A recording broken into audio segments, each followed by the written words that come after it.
Hello and welcome to the MAML Manual. I'm Sebastian. And I'm Iris. And today we'll be covering 9 problems from Meet number 3, topic number 4, complex numbers. Without further ado, let's jump right into it. Before we jump into the 9 problems, I've prepared a few slides just about general info that you need to know for this section. And of course, we're going to start with what is a complex number. So a complex number is always a plus bi, where a and b are real numbers. They can be negative numbers, they can be fractions, but they're real. And I is equal to the square root of -1, or another way to think about that is I squared is equal to -1. Now, we know that real numbers, when you multiply any real number by itself, you're going to get a positive number. Because if you multiply positive and positive, you're going to get a positive. If you multiply a negative and a negative, you're going to get a positive. There is no real number when you multiply it by itself where you'll get a negative number. That's why mathematicians have invented I, an imaginary number, where we define I times I to be -1, which unlocks a whole another set of numbers, which are the focus of this video. We've said that a and b are real numbers, and I is the square root of -1. When we look at a complex number, we call a the real part and bi the imaginary part. So when that imaginary part is gone, well, that's just a real number. When it's together with bi, that's a complex number, but if we only had bi by itself, that would be called an imaginary number. So this is a pure imaginary number, this is a real number, and together they are a complex number. So on the day of the competition, you're going to want to report your answers in this form, a plus bi. So with that knowledge that I is equal to the square root of -1, let's simplify some negative square roots that previously we would have just said no real answers to. So the square root of -1, we know, well, that's the definition of I. So I'll just say that that is equal to I. So good, that's a good start. But now, what's the square root of -4? Well, we can split that up. We can say the square root of -4 is equal to the square root of 4 times the square root of -1.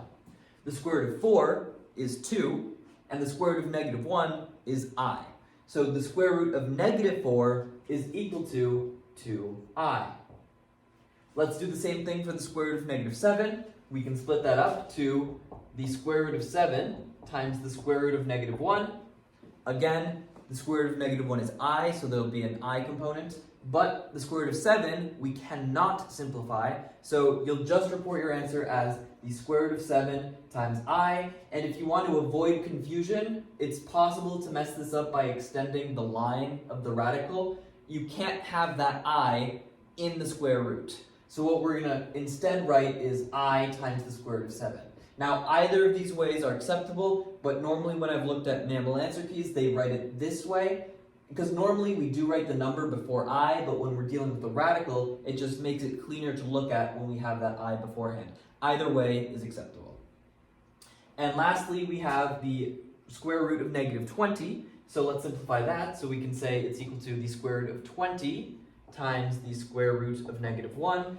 And we can simplify the square root of 20 because it's equal to the square root of 2 times 5. And so we can pull out the 2. And we can say that it's equal to 2 times the square root of 5i, or we could write that as 2i times the square root of 5, again to avoid that confusion with the radical. So either way you want to write that one is fine. So those were just some examples of how we can simplify negative roots. There's not going to be a problem that asks you to just do that, but this is going to be one part of a larger problem that you're going to have to solve. Alright, and another thing we should know how to do is what happens when we raise I to certain powers. So, we know that I is the square root of -1, so if we square I, we are going to get -1. That's the definition. I times I is equal to -1. So I squared will be -1. But what happens as we raise I to higher powers? So I cubed, well, we can rewrite that as I squared times I. And we know that I squared is -1, so therefore I cubed can be simplified to -I.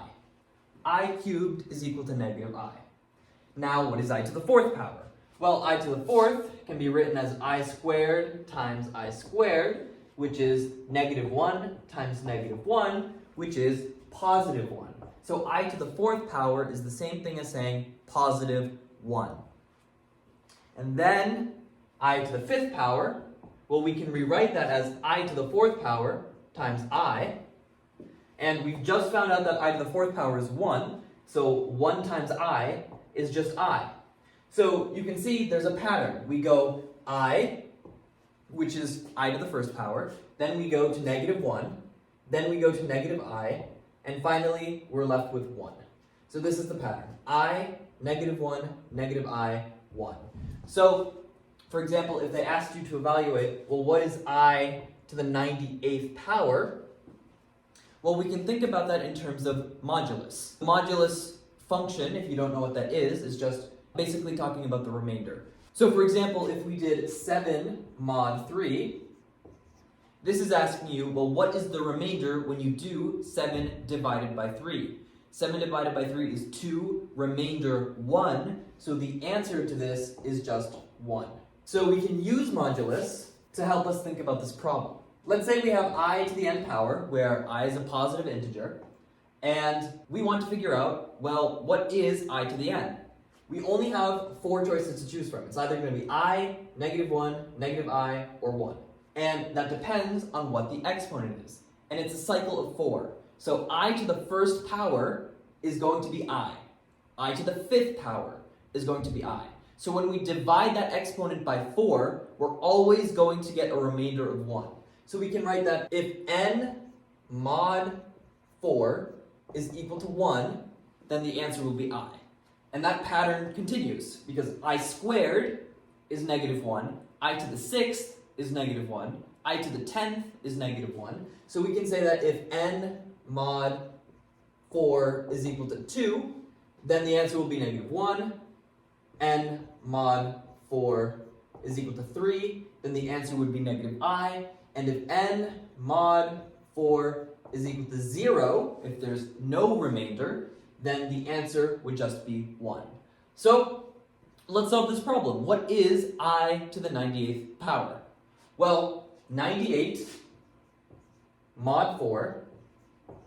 Well, I know 100 is divisible by 4, which means 96 is divisible by 4, which means when we do 98 divided by 4, we would get a number, remainder 2, because 98 is 2 more than 96. So this would be 2, and therefore we can look up here and say, well, we said that when n mod 4 is equal to 2, the answer would be -1. So I to the 98th power is equal to -1. Cool, so the next thing we need to address is what a complex conjugate is. And even though that sounds a bit complex, in reality, it's not that bad. So if we have a complex number, a plus bi, its complex conjugate is a minus bi. So it's simple as that. Now, the question is, why is this important? And the answer is because this will help us turn a complex number back into a real number. Now the question is, why does that work?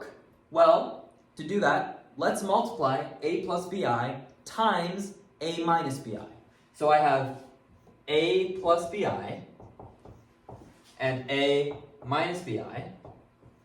And if you notice, this is a difference of 2 squares. We define the difference of 2 squares to be, well, if we have x squared minus y squared, we can rewrite that as x plus y times x minus y. The same thing is true over here.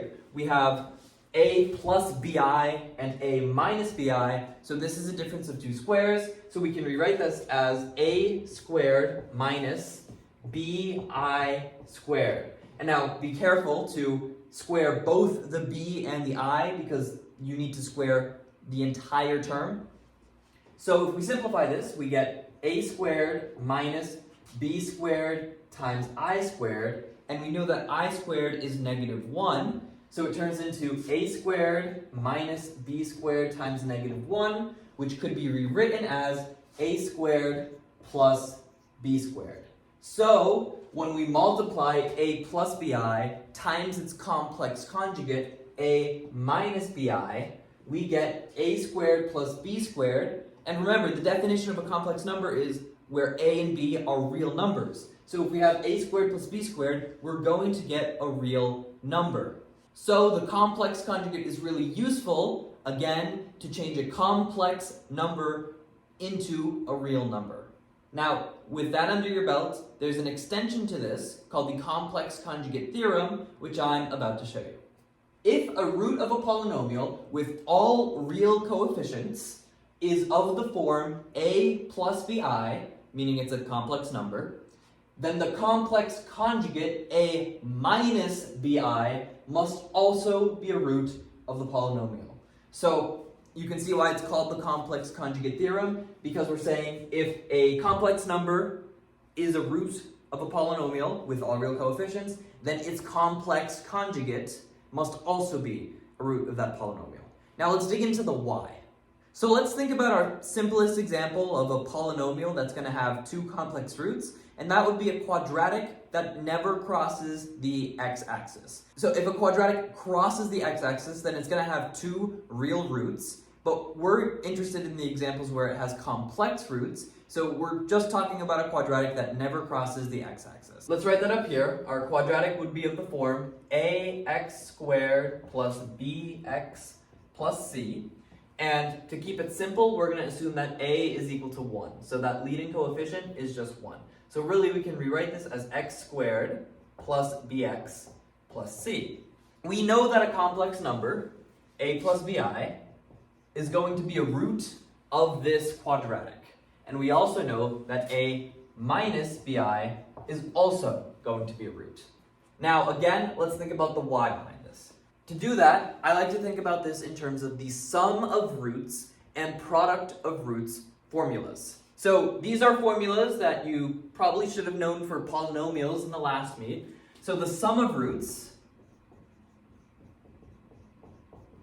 is equal to negative b over a, but in this case a is 1, so the sum of roots is just going to be negative b when we're looking at this coefficient. So the sum of roots is negative b, and the product of roots is c over a, but again, a is 1, so the product of roots is just c. So with that information, we can demonstrate why the complex conjugate theorem must be true. The sum of roots, negative b, is a real number, which means when we add those roots together, we can't have any complex component. So when we add these two roots together, the plus bi and the minus bi will cancel, leaving no imaginary part left, which is good. We can't have an imaginary part for the sum of the roots. So that's why we need a plus bi and a minus bi, but that doesn't explain why the a must be the same. And that comes back to what we did in the previous slide when we expanded a plus bi times a minus bi. So remember, when we multiplied them together, when we found the product of the roots, we said that a plus bi times a minus bi is equal to a squared plus b squared, which is real, okay? That is a real number.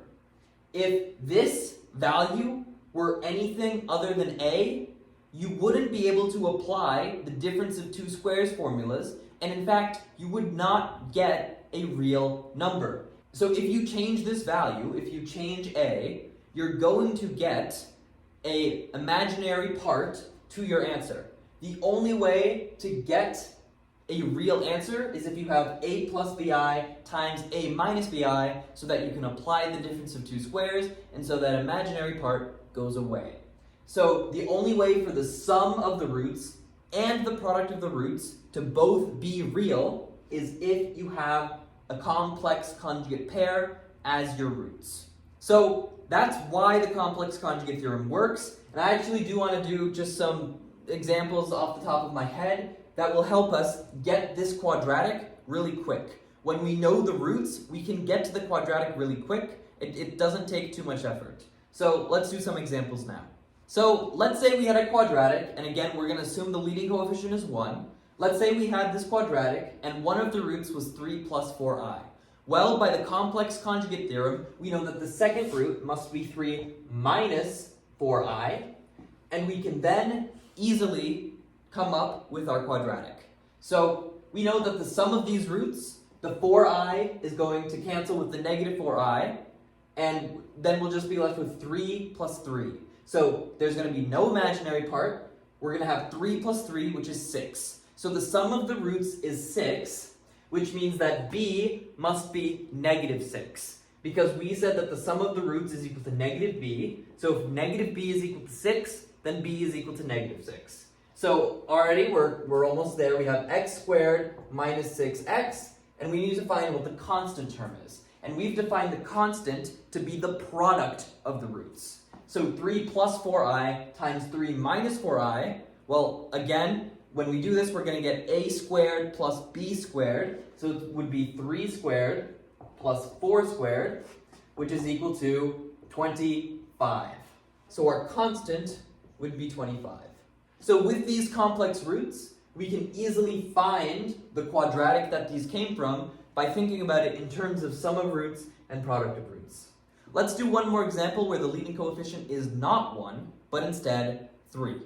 So let's say that we have a leading coefficient of 3, and we know one of the roots is 5 minus 2i.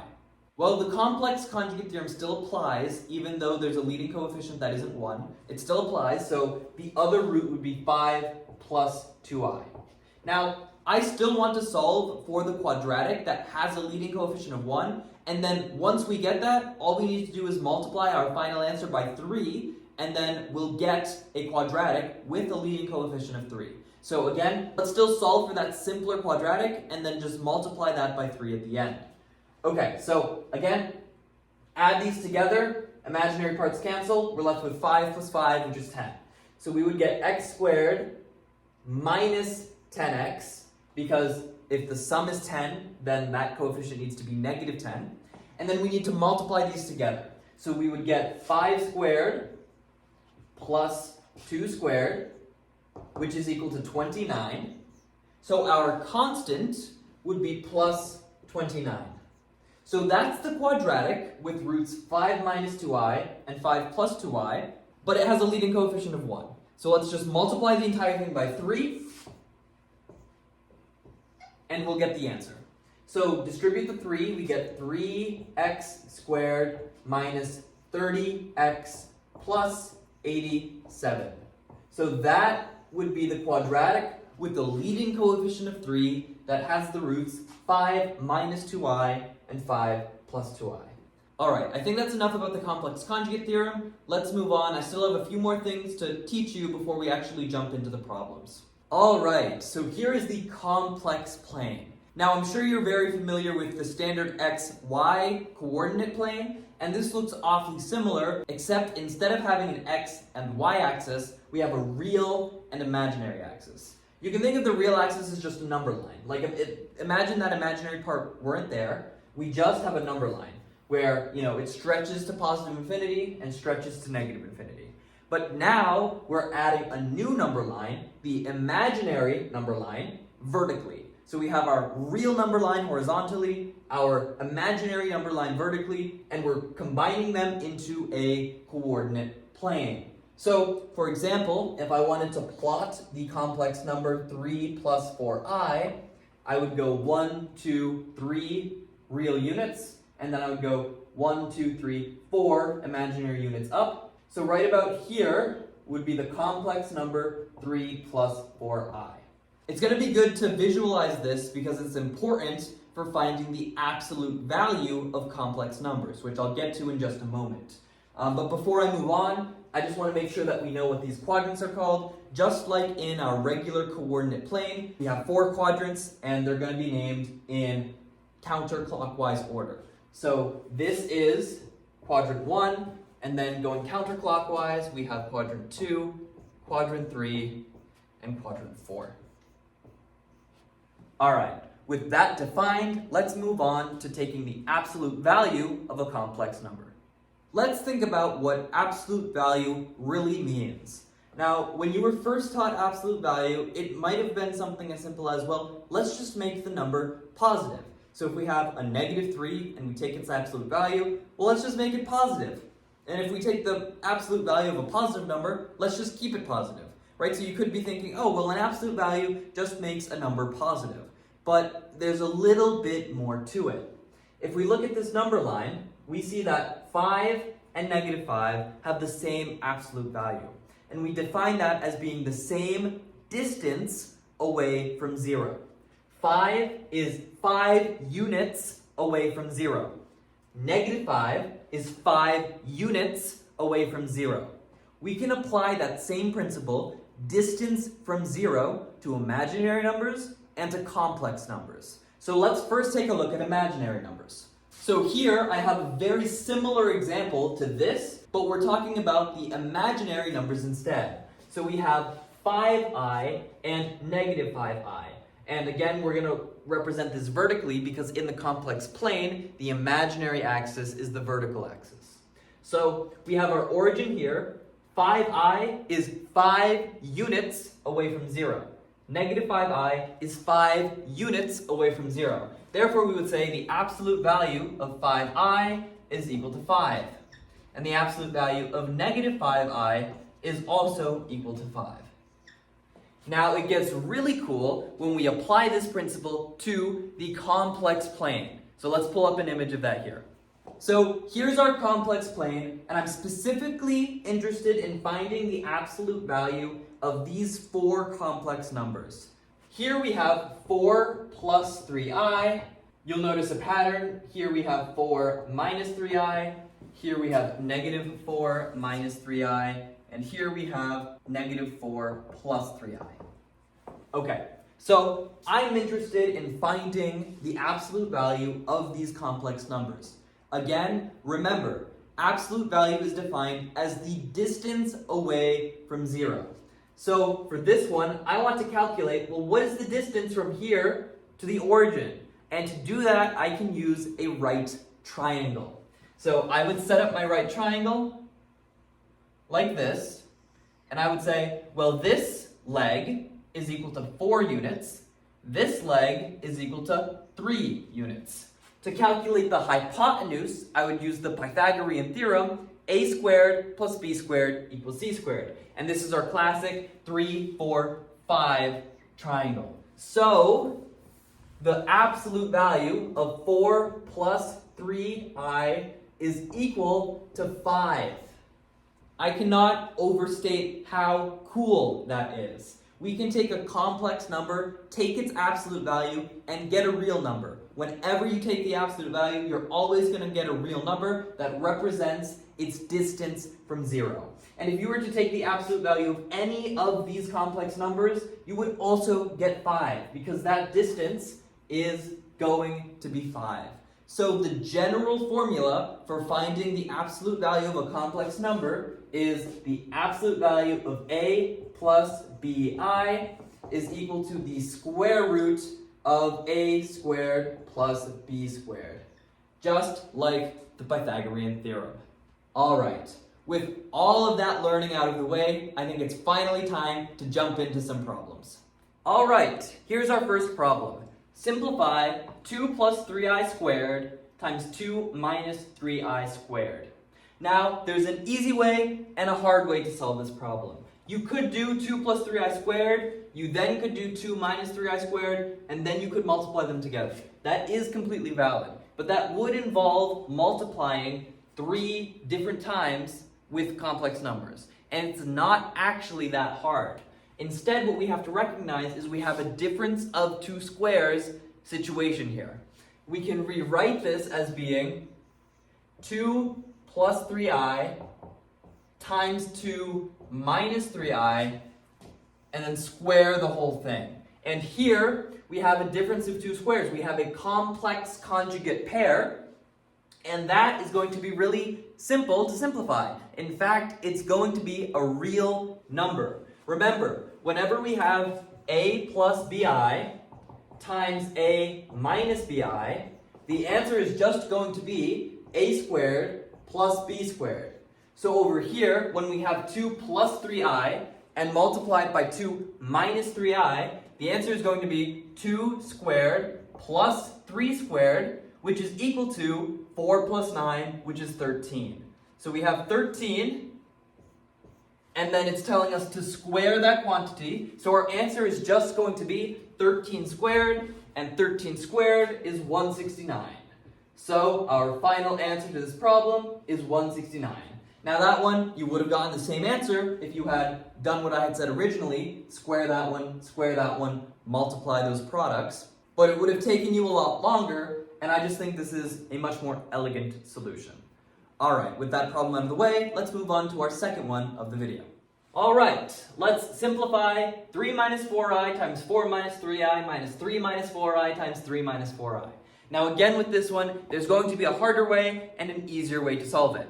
You could multiply this out, then multiply this out, and then subtract, but what we can recognize is not a difference of two squares, but we have a common factor of 3 minus 4i. So what I'm going to do is pull a 3 minus 4i out. So we have 3 minus 4i, and then what are we left over with? Here we're left over with 4 minus 3i. So this we're left with 4 minus 3i, and then we're going to subtract what we're left over here, which is going to be another 3 minus 4i. So this one is going to be made simpler when we pull out that common factor because we can simplify this subtraction here.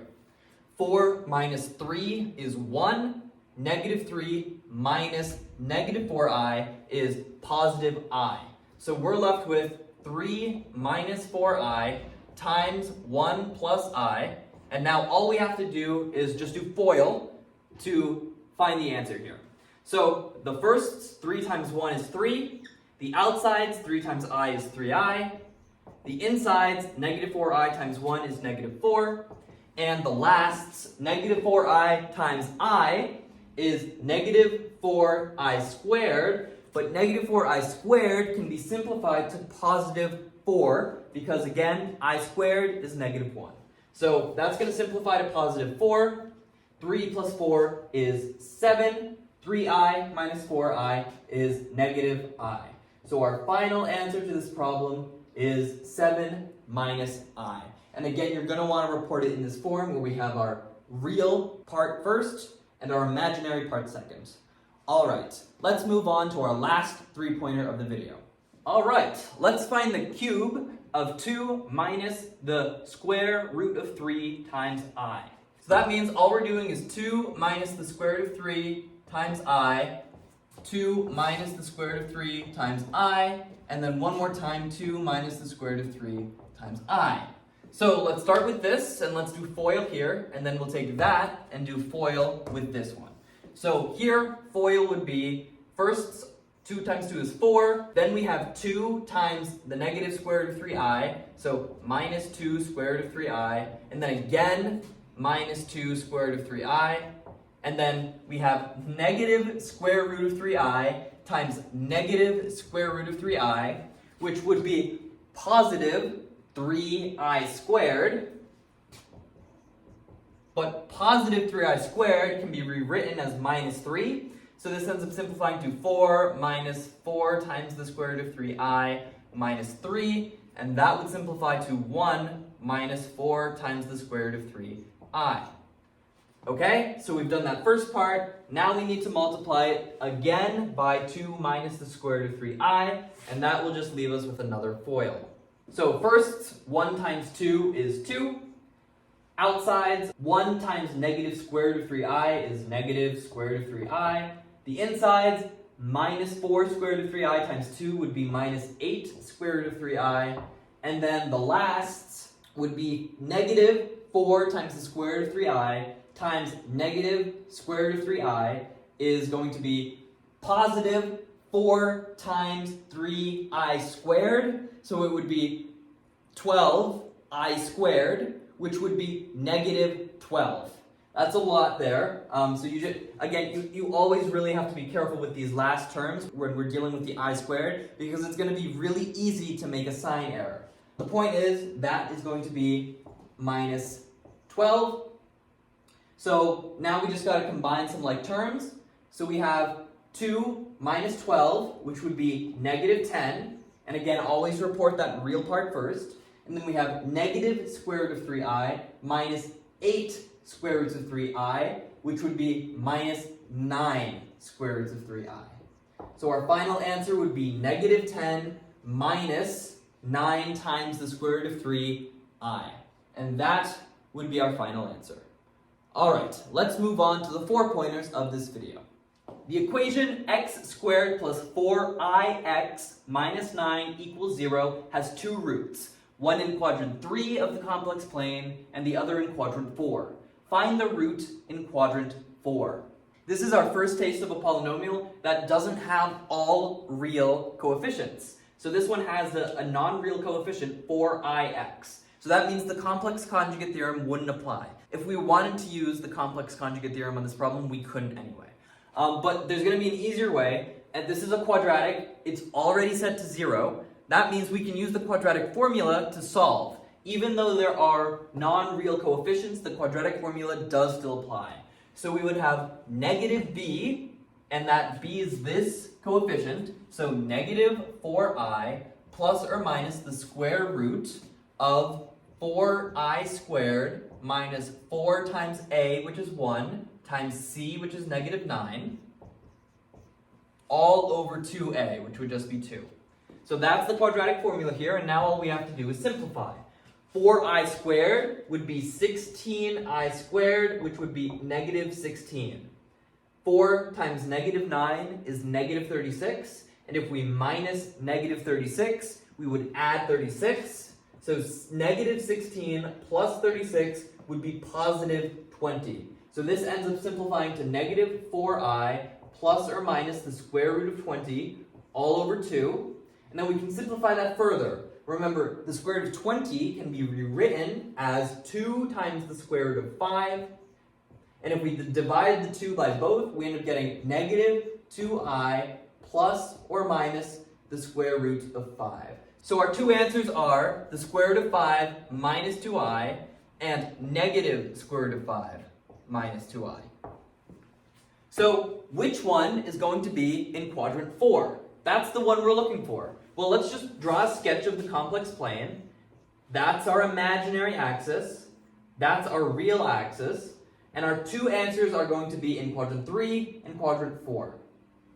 Well, we have a positive real value and a negative imaginary value. So our positive real answer and our negative imaginary value would be somewhere over here. That is in quadrant 4. The other one would have a negative real and a negative imaginary, so that would be somewhere over here in quadrant 3. But again, we're interested in the quadrant 4 answer, which is going to be the square root of 5 minus 2i. And that's in quadrant 4 because it has a positive real and a negative imaginary. Alright, those problems are pretty common where you have to use the quadratic formula. Just make sure you're setting everything equal to 0, and don't forget to plug in the I when you're doing it. B is not just equal to 4 in this example, it's equal to 4i. Alright, let's move on to the next problem. Here it's asking you to solve for z, where 3 plus I times z plus 4 minus I is equal to 2i. So let's go ahead and do that. What we're going to want to do is we're going to get this 4 minus I over to this side. So if we add I to both sides, we would have 3i on that side. And if we subtract 4 on both sides, we would get a minus 4 on that side. So we can rewrite this as 3 plus I times z is equal to 3i minus 4. Now to isolate z, we are going to need to divide by a complex number. So what we get is z is equal to 3i minus 4 over 3 plus I. But that's not our answer. We cannot report our answer with a complex number in the denominator. At the end of the day, we're just going to get one complex number, which we can represent as a plus bi. So how are we going to get rid of this complex number? Well, we're going to use the complex conjugate, because remember, when you multiply a complex number by its conjugate, you're going to get a real number. So that means we'll have a real number in the denominator, and then that will lead us to our eventual answer. So let's multiply by the complex conjugate, and if we multiply the denominator by that, we're also going to have to multiply the numerator by that. Okay, so let's rewrite this. That denominator, Remember, when we multiply that by the complex conjugate, we just get a squared plus b squared. So here it would be 3 squared, which is 9, and 1 squared, which is 1. 9 plus 1 is 10. So this denominator is 10, and now we have to do FOIL on top. And this is written as 3i minus 4. I'm going to want to rewrite this as -4 plus 3i, just so I keep track of it, because that's how we write complex numbers. So let's do that FOIL. -4 times 3 is -12. -4 times -i is plus 4i. Plus 3i times 3 is plus 9i. 3i times -i is -3i squared, or positive 3. If we simplify by combining like terms, -12 plus 3 is -9. 4i plus 9i is 13i. And then we're going to divide by 10. So our last step is going to be to write this in your standard a plus bi form. So we don't want this number in the denominator. Let's divide it by both terms. So we're going to end up getting -9 over 10 plus 13 over 10i. And that is our final answer to this problem. So this was a new concept. It was complex number division. When we have a fraction like this and we have a complex number in the denominator, we're going to need to multiply by the complex conjugate. So remember that. When we have division and we have complex in the denominator, multiply by the conjugate. All right, with that out of the way, let's move on to our next problem. All right, this is a good problem because it's going to combine a lot of the things that we talked about earlier in the video. We talked about raising I to certain powers. We just did a problem on division, and then we also talked about absolute value. So there's a lot of good things going on here. So the first thing I'm going to want to do is simplify that numerator. So we have I, can't simplify that. I squared is -1, so that would just be -3. I cubed would be -i. So -2 times -i would be plus 2i. Remember, I to the 4th is just 1, so that's going to be plus 4. And then I to the 5th is just I, so that would be minus 6i.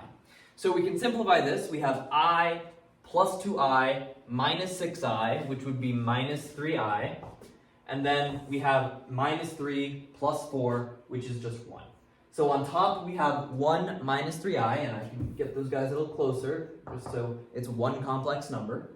So we're evaluating 1 minus 3i over 2i plus 1. And we'll eventually want to take the absolute value of that, but first let's get it into our standard a plus bi form. So again, when we have a fraction like this, we're going to want to multiply by the conjugate. And I don't like that they wrote this the other way. They should write it like this, 1 plus 2i. But again, you just have to, it's something they do to mess you up. So we got to deal with that. So I'm rewriting it as 1 plus 2i because the complex conjugate is 1 minus 2i. And on the numerator, we're going to have to do the same thing, 1 minus 2i. On bottom, remember, we've done this enough times. When you multiply a complex conjugate, the answer is going to be a squared plus b squared. So this one, 1 squared is 1, 2 squared is 4, 1 plus 4 is 5. So the denominator is going to be 5, and now let's do out the numerator. 1 times 1 is 1, 1 times -2i is minus 2i, minus 3i times 1 is minus 3i, minus 3i times minus 2i is positive 6i squared, which is equal to -6. So minus 6, and then we can simplify this further. 1 minus 6 is minus 5, minus 2i, minus 3i is minus 5i, divided by 5, and that is very convenient because the 5 can divide evenly in both, so we're left with -1 minus I. So our complex number is -1 minus I, and our last step is going to be to take the absolute value of that.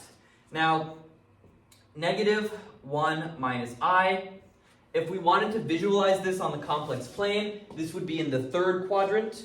So I'll just make this real quick. It would be in the third quadrant. We would be 1 unit to the left and 1 unit down. So we would be right here. And by taking the absolute value, we're solving for this distance. Again, we can just set up a right triangle, and this one's going to be very easy because we have side lengths of 1 and 1, and so the Pythagorean theorem would just be the square root of 1 squared plus 1 squared, which is the square root of 1 plus 1, which is the square root of 2.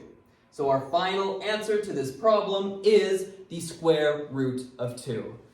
Again, just remember that absolute value measures the distance away from 0, and in this particular case, the distance away from the origin is the square root of 2. Alright, with that out of the way, let's move on to the 5 pointers of this video. Alright, here's a new skill that we haven't done yet, taking the square root of a complex number. It's actually not as hard as you might think.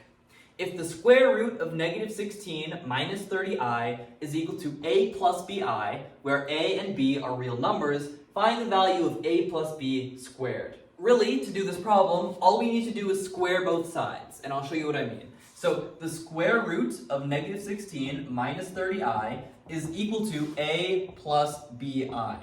To get rid of this square root, let's square both sides. So we're going to square this side, and we're going to square this side.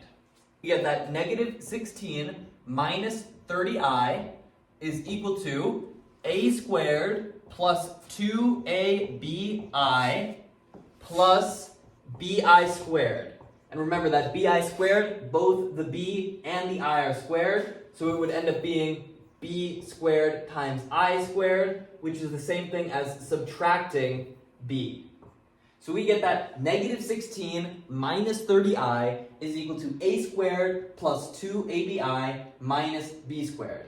So to this answer, there is a real and a imaginary component, right? So we have a squared minus b squared would be our real component, and 2abi would be our imaginary component. So what we can say is negative 16, our real component, would be negative 16 equals a squared minus b squared.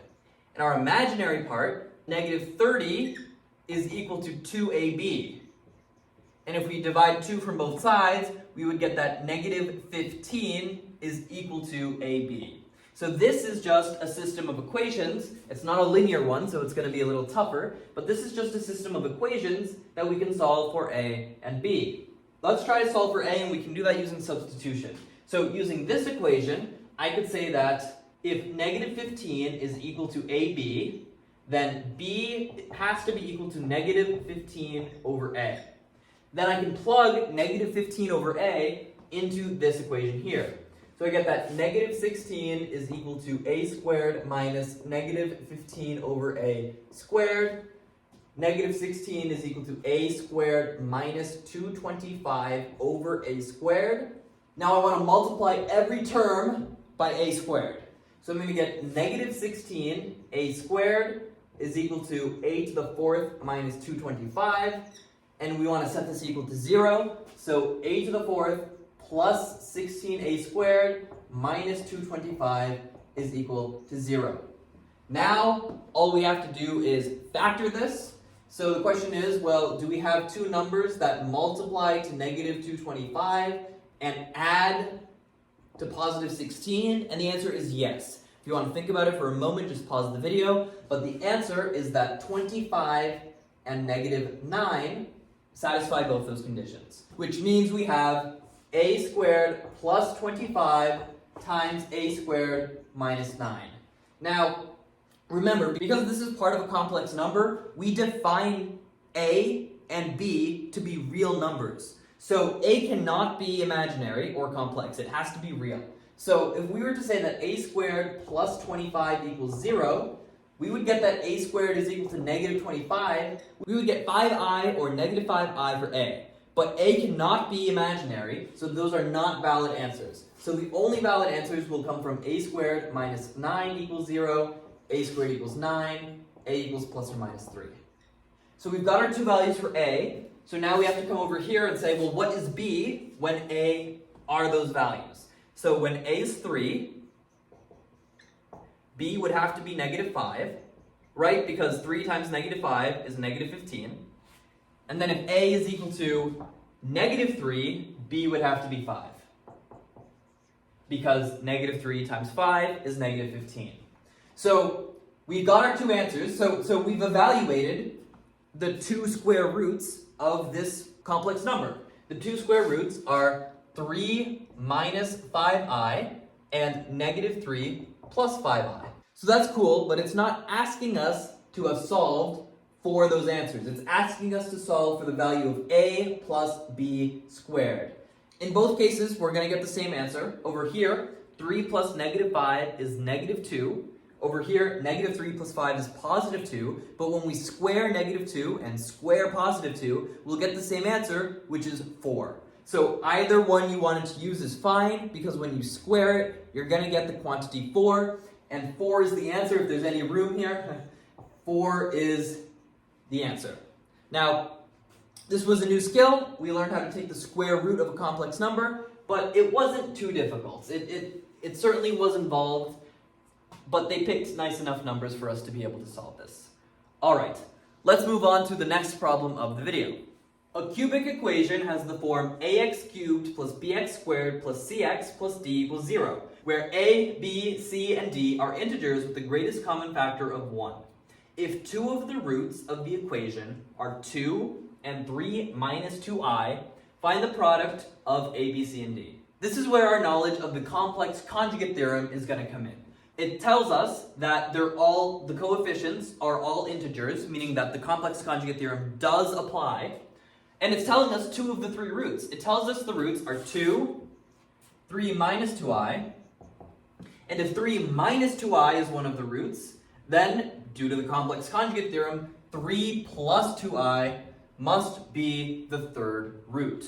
We can solve for the quadratic that has these two roots by using the sum of roots formula and the product of roots formula that I showed you at the beginning of this video. So ignore the two for now, let's just focus on the complex answers. So their sum is 6 because the imaginary part cancels, so their sum is 6. So it's going to be x squared minus 6x.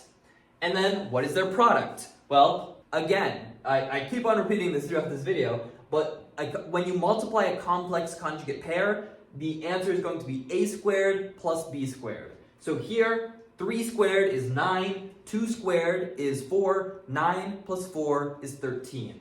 So their product is 13, therefore we would have a plus 13 at the end.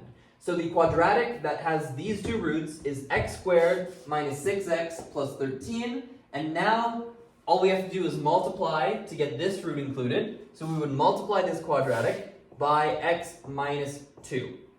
Okay? So let's do that. Let's distribute the x first. So we get x cubed minus 6x squared plus 13x. And if we distribute the minus 2, we get minus 2x squared plus 12x minus 26. And when we add this up, we get x cubed minus 8x squared plus 25x minus 26. All of these coefficients do have a greatest common factor of 1 because this coefficient, the x cubed coefficient, is just 1. Okay, so that's our correct cubic polynomial. Now, they weren't asking us to solve for the cubic, they were asking us to solve for the product of the coefficients. So let's solve for the product of the coefficients. So that would be 1, which won't do anything, and then negative 8 times 25 times negative 26. So our answer is going to be positive. Let's just do 25 times 26 first. This you can do in your head, and an easy way to think about this one is just 25 squared plus 25. That's how I thought of it. We're doing 25 squared, and then we're adding an extra 25. 25 squared, it's something that comes up often, it's 625, and then we just add the 25 to get 650. So we know that 25 times 26 is 650, and now we need to multiply the 8. So 650 times 8 would just be 65 times 8, and then we'll add the 0 at the end. So 5 times 8 is 40, carry the 4. 6 times 8 is 48, plus 4 is 52. So that's 520, and then remember we have to add the 0 at the end. So our answer is going to be 5,200. So that product ABCD is equal to 5,200. And that is our final answer. All right, let's move on to the final problem of this video. All right, here's the last one, and it's another complex conjugate theorem problem, but it's going to require us to do polynomial long division, which is something that we should have learned in the previous meet for polynomials, but it's something that's going to keep on coming up, so it's a good one to revisit. Find the value of f of 2 if a 0 of f of x is 2I, where a and b are real numbers. So it's weird grammatically how they did this, but they defined f of x here as x cubed plus ax squared plus bx plus 4, and they're telling you a 0 of that function is 2I. And that's actually not even a complex number, that's just an imaginary number. But the complex conjugate theorem still applies.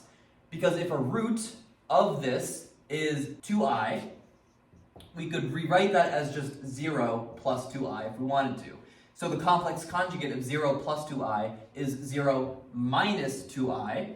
So we know that 2I and minus 2I are roots of f of x. Let's solve for the quadratic that has the imaginary roots 2I and negative 2I.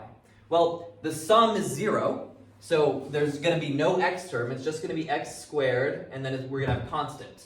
And that constant would be the product of the roots. So we have 2I times negative 2I, which if we do that out, we would get negative 4I squared, which is just positive 4. So the quadratic that has the roots 2I and negative 2I is just x squared plus 4. So we know that x squared plus 4 is a factor of this cubic function, and now we can do polynomial long division to solve for a and b. When we do this polynomial long division out, we'll expect a remainder of 0 because this quadratic right here is a factor of f of x. So let's do out this polynomial long division. So x squared plus 4 is going to be outside. In here we have x cubed plus ax squared plus bx plus 4.